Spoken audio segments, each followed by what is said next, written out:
Hi everyone, I'm Ruben from Kids Read to Kids, and today I'm going to be showing you how to make an origami heart to put in your worry box. So, let's get started.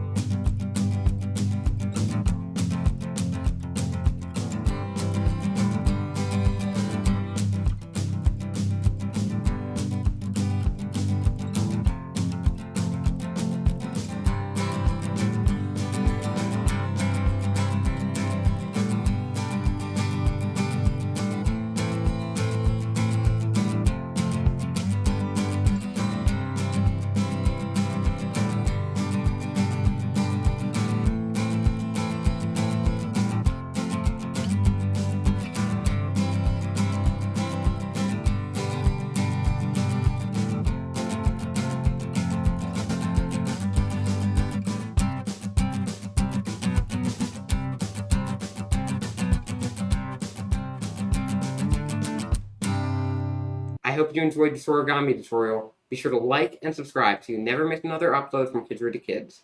I'll see you next time.